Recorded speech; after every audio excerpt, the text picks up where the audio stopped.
All right, class, this is assignment 8-3, and it involves you interviewing a pastor. So hopefully you can get an hour of your pastor's time. You can tell him it can be live, it can be on the phone, it can be over Zoom. Um, and if you can't find an hour of your pastor's time, any pastor that you somewhat are interested in will do. Okay. And you're going to fill out this chart. So, first of all, you're just going to follow right down what's his denomination, if he has one, and what's yours. So, hopefully, that'll be an interesting learning experience as you listen to somebody if they're not from your denomination.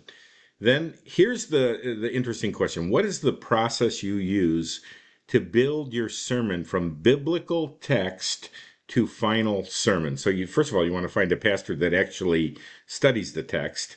Um, and you may want to, when you contact him, let him know that that's what you're going to be asking. If somebody said to me, "Hey, I want to interview you about your sermon," or if they just showed up and asked me that question, I would say, "Whoa, I wish you would have let me know. I would have put some thought into it."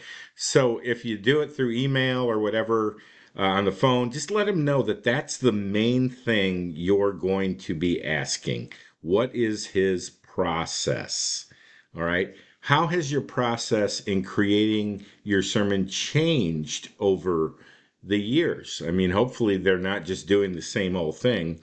Um, I think in my years, I've just become more text oriented. Before, I would be concerned about finding great illustrations and doing systematic theology. And now in fact, last Sunday I just went through John 4:42 verses, the woman at the well, and my outline was a running commentary. We went verse by verse, and I just made a comment on it.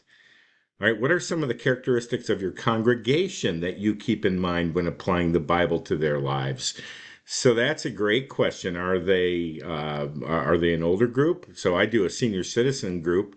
A lot of them are in their 90s, and boy, let's not get too complicated. Um, in fact, that group would be, I would prepare the same way I would prepare for, say, grade school. Okay, we're going to keep it simple.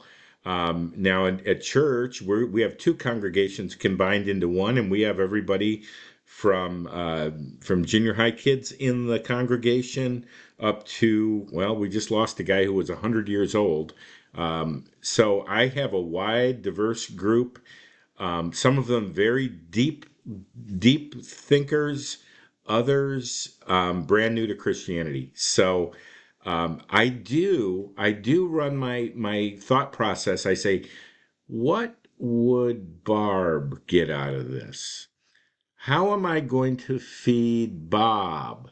We had actually had the dean of Moody Distance Learning come to our church for a year, doctor, and yeah. What are some of the characteristics that you keep in mind? That's a great question. What kinds of commentaries do you use? Are any academic? Are they recent or historical commentaries? And right now we're going through John. I like to here's my deal. I want to make sure I'm not a heretic. So I will consult a very simple basic commentary like the Moody Bible commentary.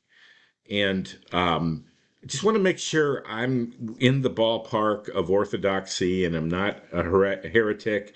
I want to, if I puzzle over a verse, what's the basic meaning? I make use of study Bibles to get the main meaning. Then I study the text on my own. What jumps out at me? And then I will listen to other sermons, not to steal them, but to see what they emphasize. What does Piper say? What does MacArthur say? What does your favorite preacher? How do they handle the text? Okay. And then what are some of your go-to Bible study tools in developing your sermon? And I think in the earlier video, I did a lot of online ones for you. Then two more questions. what answer made the biggest impact on you as you listened to him, and then what answer surprised you the most. All right. So, boy, if you haven't made an appointment yet, I would get on that right away. This will be a fun assignment, and hopefully you will learn some real life practical stuff. All right. Thanks.